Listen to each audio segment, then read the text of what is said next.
ये जीवन कहानी उस महान व्यक्ति की है जिनकी स्मृति में यह स्मारक निर्माण किया गया है।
पिछले भाग में हमने देखा धार्मिक दंगों के बीच घिरा अभय।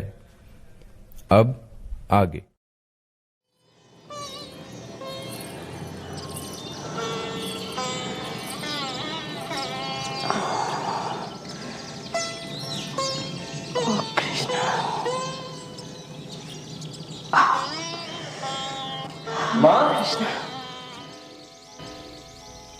माँ, ओहो अभय, तुम्हें यहाँ आना नहीं चाहिए था।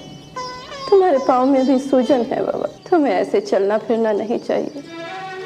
तुम जाके आराम करो, मैं भी आती हूँ। तुम्हें भी तो बुखार है माँ, तुम यहाँ क्या कर रही हो? चलो चलो मेरे साथ। अब रहने दो अभय। अभय, तुमने कहा था ना कि तुम्हें कचौड़ी खाने का मन कर रहा है। देखो देखो, अभी भोग लगा के ला रही हूँ, लो। पर माँ, मैंने बुखार में तो कचौड़ियाँ बनाने को नहीं कहा था ना। मुझे नहीं खानी कचौड़ियाँ, चलो आराम करो।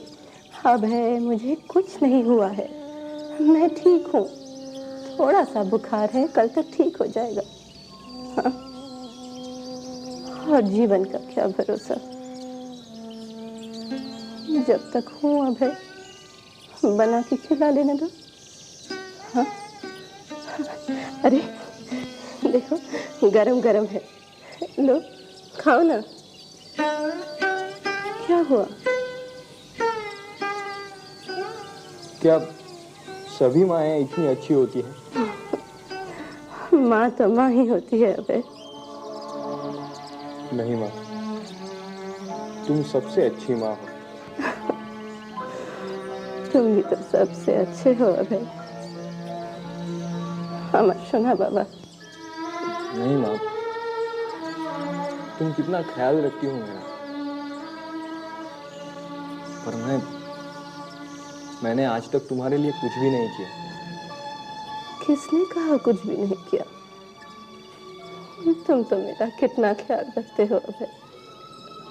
पता है, जब तुम्हारा जन्म हुआ था, एक जोशी वहां आए थे और उन्होंने कहा कि तुम अपने धर्म का प्रचार करने के लिए 7 समुंदर पार जाओगे, 108 मंदिर का निर्माण करोगे अभय। हाँ,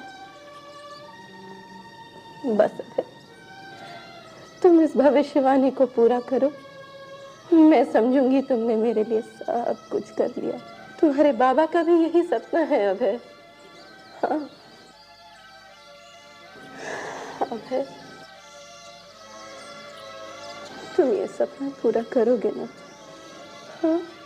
करूंगा माँ। मेरा निराला सन्यासी, श्री कृष्ण सदा तुम्हारी रक्षा कर। अरे ये तो ठंडी हो गई, लो खाओ।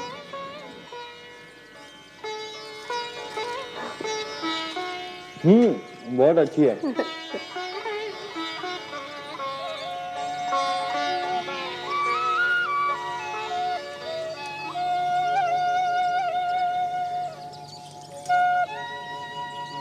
अरे अभय, तुम्हारे पैर में तो अभी भी सूजन है। चलो चलो, मैं पाउडर का मालिश करती हूँ। चलो बाबा। अभय, मुझे थोड़ा उठाना था। माँ संभल के। माँ धीरे से। कृष्णा, चलो। कृष्णा, क्या हुआ? हाँ, कुछ नहीं माँ। देखो, इसलिए मैं कहती हूँ इधर चला फिरा मत करो तुम, लेकिन तुम अभय मेरी बात ही नहीं मानते। माँ चलो चल के लेटो।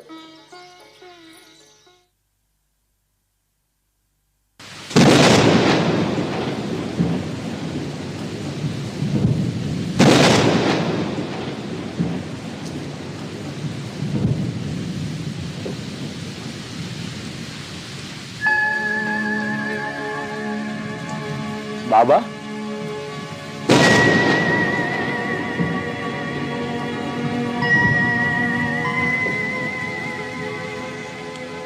जाग रहे हो तुम अभी तक बेटा? अरे वाह, पाँव की सूजन भी कम है, बुखार नहीं है। डॉक्टर बोस की दवाई काम कर रही है अभी। दर्द कम है ना बेटा? पहले से बहुत कम, पर माँ को बहुत कष्ट है ना बाबा? हाँ बेटा, वो अभी भी तप रही है। खूब काम किया होगा दिन भर। वो किसी की मानती भी तो नहीं है। हाँ बाबा, और आज इतना मना किया मैंने कि दर्द नहीं है, फिर भी पाउडर की मालिश करती रही मेरे पैरों पर। माँ की दवा लाए बाबा? लाया हूं बेटा, ये उसी के लिए है। डॉक्टर बोस के यहाँ से आ रहा हूं अभी। तुम्हारी तो अभी होगी ना? दिन में ली तुमने? हाँ, पर आपने कहा था डॉक्टर बोस माँ की दवा बदलेंगे।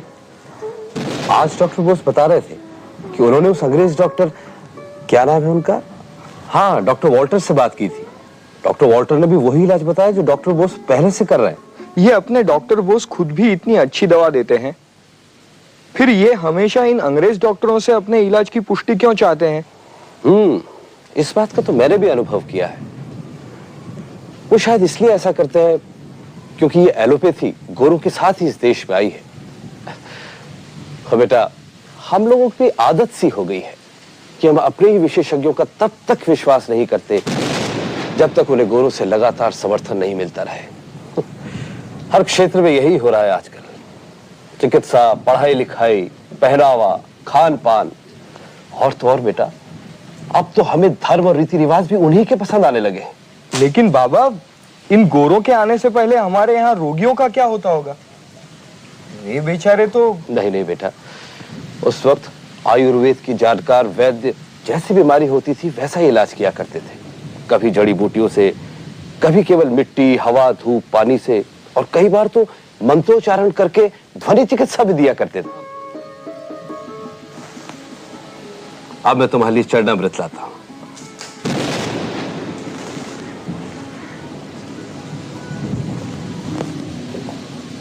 हरे कृष्ण महामंत्र का सुमिरन करो अब है, वही तुम्हारे सारे कष्टों का निवारण करेगा।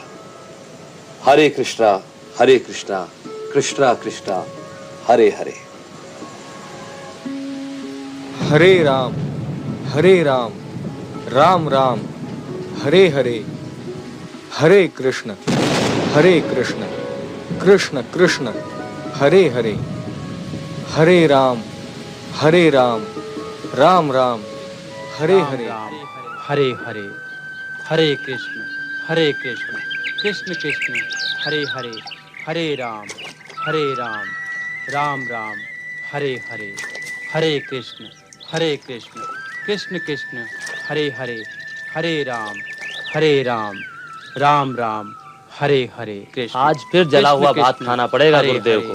हरे राम दोबारा तो वो कभी हरे राम, पकाते नहीं। राम राम हरे हरे, हरे कृष्ण कृष्ण कृष्ण हरे हरे, हरे राम राम राम हरे हरे, हरे कृष्ण कृष्ण कृष्ण हरे हरे, हरे राम राम राम हरे हरे।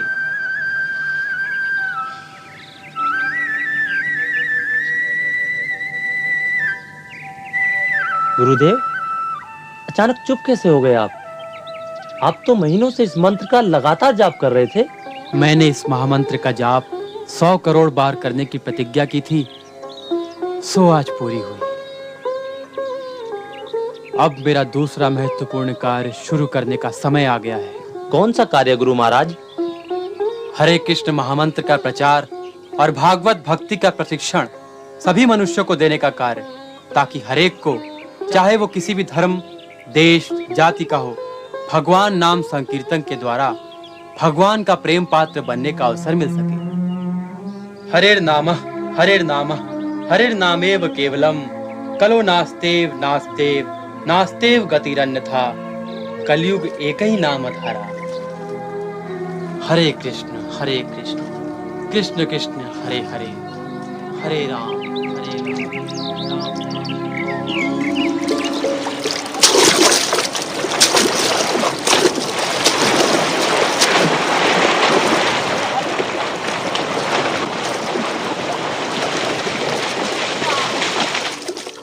खेल तो पानी में चल रहा था नरेंद्र, तुम किनारे पर क्यों भागे? अब बहुत थक गया यार, बारी का ले लेना प्लीज। माँ ने कहा था गरम गरम कचौड़ियाँ बनाने वाली हैं, अभय को साथ में लेके आना, दोनों मिलके खाएंगे। अच्छा बच्चू, बारी ना देनी पड़े इसलिए कचौड़ियों का लालच दे रहे हो मुझको? मुझे नहीं खानी कचौड़ियाँ, पर चलो चलते हैं, मैं भी थक सा गया हूँ। आज स्कूल से होमवर्क भी बहुत मिला है। अरे हम लोग घर जा रहे हैं।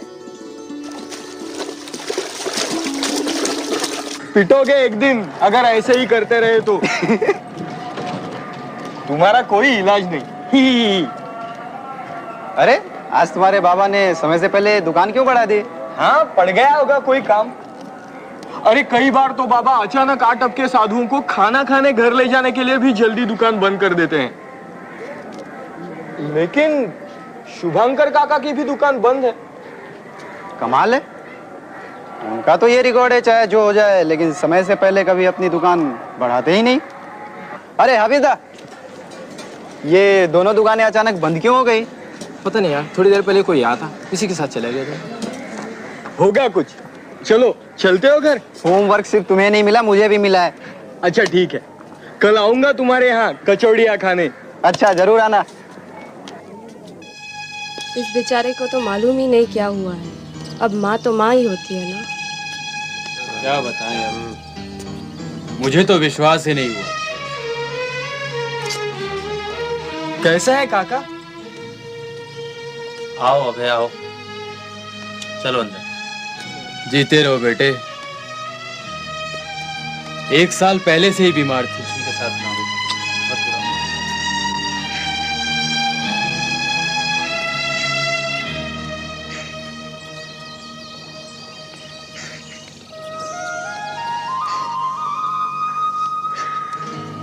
बाबा,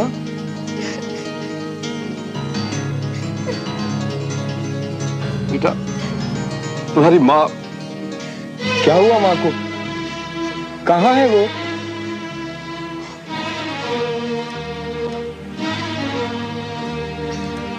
दादा, माँ चली गई। दादा, माँ चली गई।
इतनी जल्दी मेरी माँ को क्यों बुला लिया भगवान? मुझे माँ चाहिए प्रभु।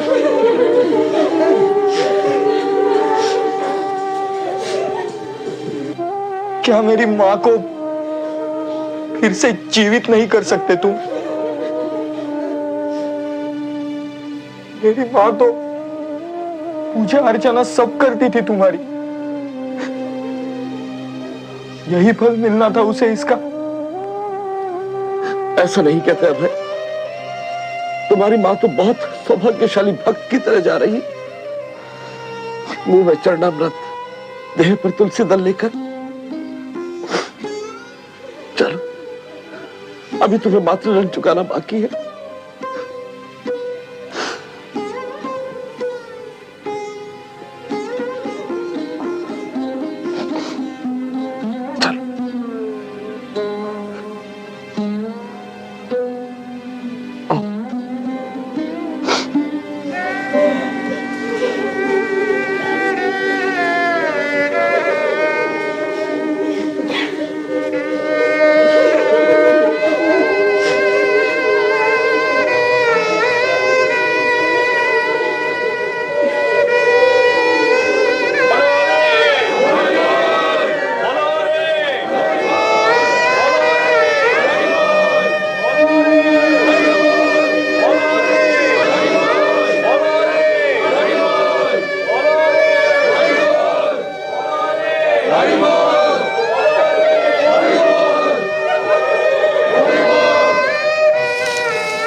नैनं छिन्दन्ति शस्त्राणि नैनं दहति पावकः न छेदं क्लेदयन्ति आपो न शोषयति मारुतः।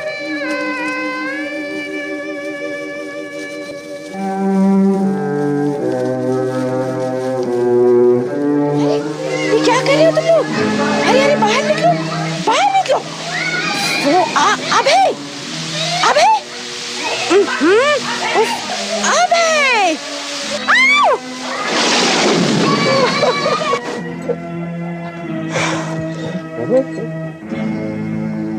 अरे रजनी जी, इसका बदन तो तप रहा है। ओ माँ, इसी का डर था मुझे। आज कुछ देर के लिए मालती के वहां चली गई, वापस आके देखा तो अभय बारिश में खेल रहा था। दाऊदी, अभय को होश आ गया। अभय, अभय, क्या मना जी? माँ मैं खेलने जा रहा हूँ। अभय, पहले वो कैरी यहाँ रखो। माँ खाने दो ना। दिन भर कैरी खाते हो, फिर रात भर खांसते रहते हो। माँ देखो अभय, आज मेरा मन कह रहा है कि तुम्हें बाहर नहीं जाना चाहिए। अपनी माँ का कहना मानो अभय। मेरी अच्छी माँ। अभय,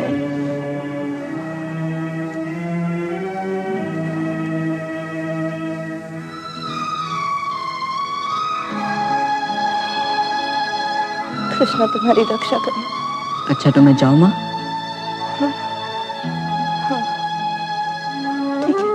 माँ मैं तुम्हारे बाहर बना। अच्छा ठीक है बना, लेकिन धीरे। हाँ अब देखना वो मेरे बाल कितने अच्छी तरह। अभय, ओहो अभय, अभय धीरे करो बाबा। क्या कर रहे अभय? अब अभय इसे छोड़ो, मुझे लग रहा है। ओहो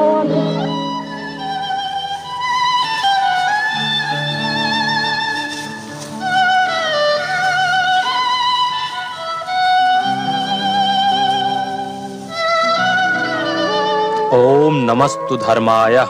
ओम नमस्तु धर्माय। ओम पुनन्तु माम देवजनाः पुनन्तु मनसा धियः।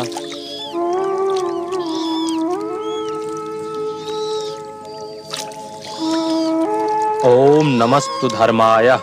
ओम नमस्तु धर्माय। ओम पुनन्तु माम देवजनाः पुनन्तु मनसा दियः। अपने स्पर्श मात्र से ही सबका तारण कर देती है। अपने प्रियजनों को अंतकाल में माँ गंगा की गोद से अधिक हम क्या दे सकते हैं? भगवान श्री कृष्ण ने गीता के 2वें अध्याय में कहा है, वासांसि जीर्णानि यथा विहाय नवामि गृह्णाति नरो प्राणि तथा शरीराणि विहाय जीर्णानि अन्यानि संयाति नवामि देहि। त्रिभुवन तारिणी तरल तरंगे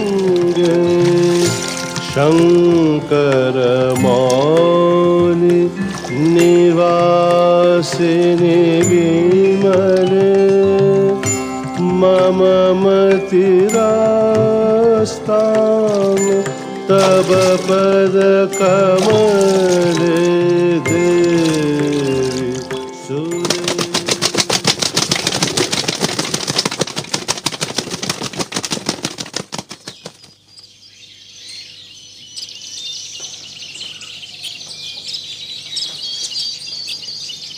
माँ, माँ, आज सुबह उठाया क्यों नहीं?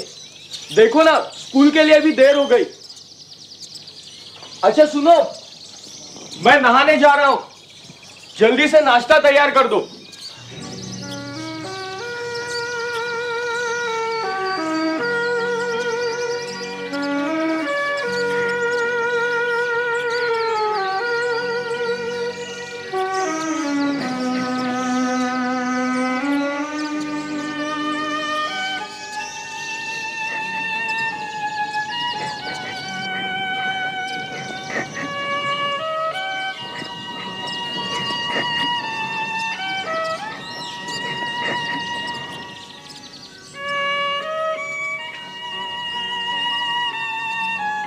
पगली, रोने का बहाना चाहिए, है ना?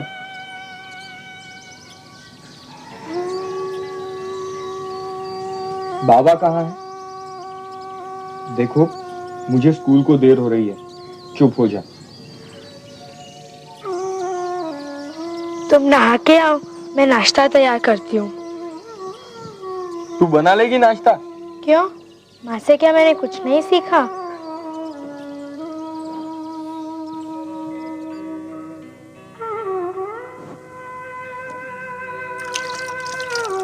एक ही दुख से घबरा गए अभय।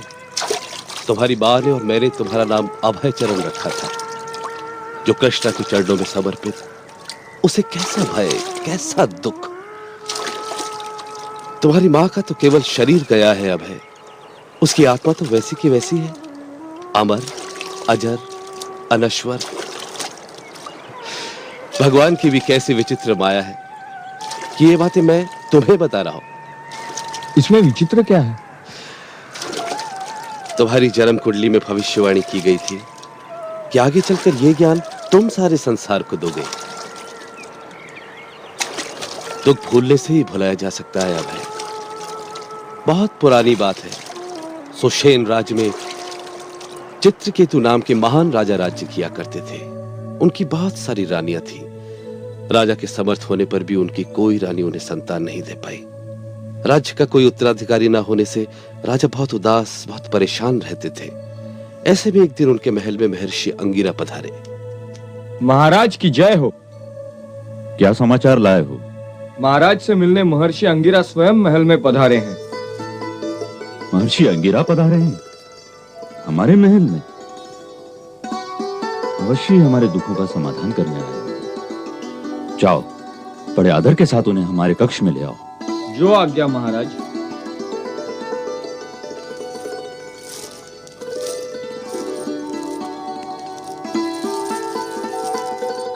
प्रणाम महर्षि। आयुष्मान भव पुत्र। विराजिए।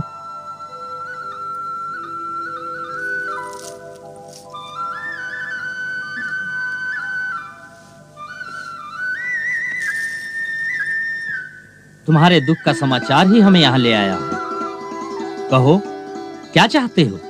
मैं केवल एक पुत्र चाहता हूँ महर्षि, केवल एक पुत्र, नहीं तो मेरे साथ मेरा संपूर्ण राज्य नष्ट हो जाएगा। मुझे इस राज्य का उत्तराधिकारी चाहिए महर्षि। राजा की परेशानी जानकर महर्षि अंगिरा ने देवताओं का यज्ञ करके राजा की समस्या का हल ढूंढने का वचन दिया। दिशश्चतस्रः तमेवं विद्वान् अमृत इह भवति नान्यः पन्था अयनाय विद्यते यज्ञेन यज्ञमयजन्त देवाः तानि धर्माणि प्रथमान्यासन् ते हनाकं महिमानः सचन्ते यत्र पूर्वे साध्या सन्ति देवाः।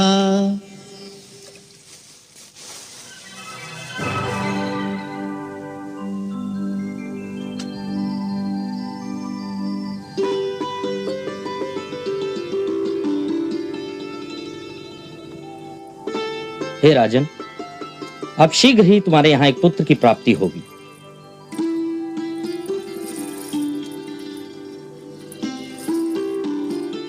परंतु एक बात याद रखना राजन। वो क्या महर्षि? ये पुत्र तुम्हें जितने भी सुख देगा उससे बड़े दुख का कारण बनेगा। दुख का कारण?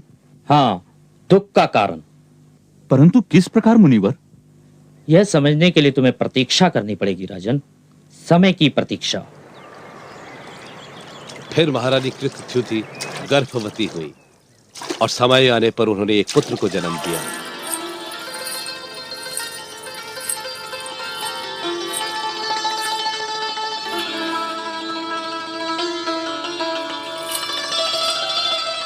किंतु दूसरी रानियों से राजा का मन दिन प्रतिदिन हटता गया।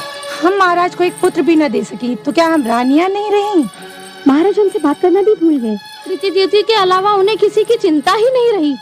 हमारे साथ ऐसा ही करना था तो हमसे विवाह ही क्यों किया?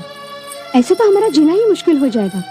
मैं कहती हूँ हमें हाथ पर हाथ रख के नहीं बैठना चाहिए, हमें कुछ ना कुछ करना चाहिए। पर हम क्या कर सकते हैं? अगर तुम सब मेरा साथ दोगी तो मेरे पास एक तरकीब है। क्या? अरे युवराज, तुम अकेले खेल रहे हो? तुमसे अकेले मिलने का मुझे कितने दिन से इंतजार था। अकेले मिलने का? क्यों रानी माँ? तुम्हें मिठाई बहुत पसंद है ना? आज मैं अपने हाथों से तुम्हें मिठाई खिलाती हूँ।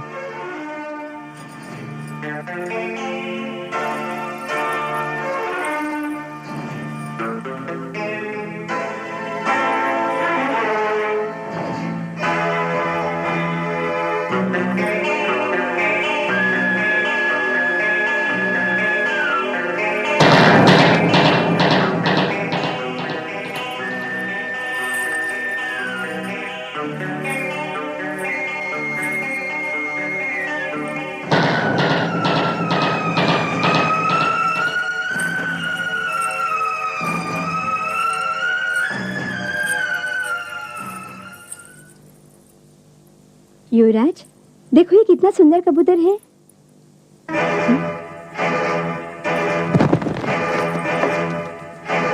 युवराज, युवराज, क्या हुआ युवराज को? युवराज,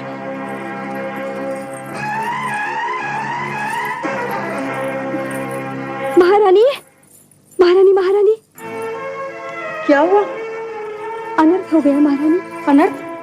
अरे बोलना, क्या हुआ? वो युवराज। युवराज? पुत्र की मृत्यु से राजा इतना तड़प उठा था कि उसके स्वयं की मरने जैसी अवस्था हो गई थी। हे नारायण, ये तुमने क्या कर दिया? इतना बड़ा अन्याय।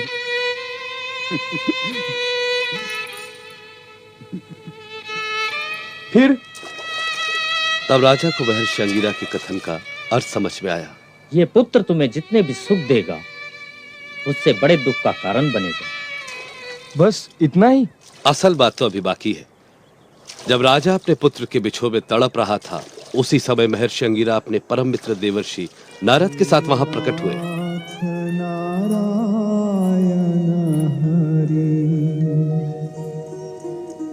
जय गोपाल कृष्ण मुरारी,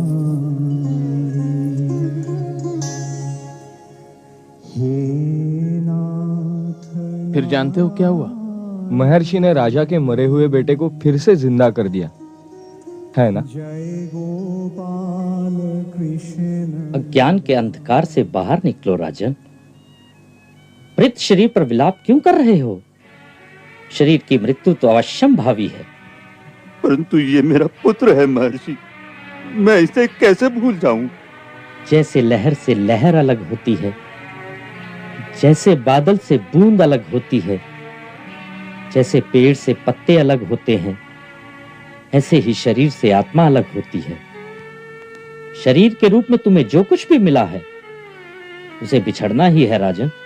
परंतु मैं क्या करूं भगवान, मेरे दुख पर मेरा कोई वश नहीं, मेरा कोई वश नहीं महर्षि। इसे तुम अपना पुत्र कह रहे हो राजन?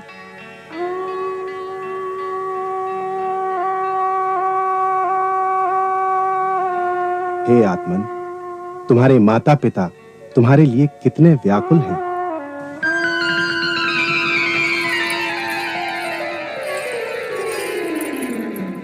मेरे माता पिता? मेरे तो कोई पिता है ना माता। मैं तो कितनी ही माता पिताओं से जन्म ले चुका हूँ। मेरे असली पिता तो परम पिता परमात्मा है। सच तो ये है मैं शरीर नहीं, शाश्वत आत्मा हूँ। शरीर तो बचपन से बुढ़ापे तक की यात्रा है। मैं तो जन्म जन्मों से आत्मा की यात्रा कर रहा हूँ। आप मुझे अपने शरीर का अंश समझते हैं? आप स्वयं किसके शरीर का अंश है? शरीर का जन्म और मृत्यु सब उसी की इच्छा है। उससे संबंध बनाइए, आपके दुख अपने आप मिट जाएंगे। भगवान का कीर्तन कीजिए, वही सच है। हे प्रभु, इन्हें धीरज देना। इस तरह भ्रम मिटते ही राजा और रानी ने खुद को प्रभु की इच्छा के सामने समर्पित कर दिया। ऐसा करने से उनके चित्त फिर से शांत हो गए।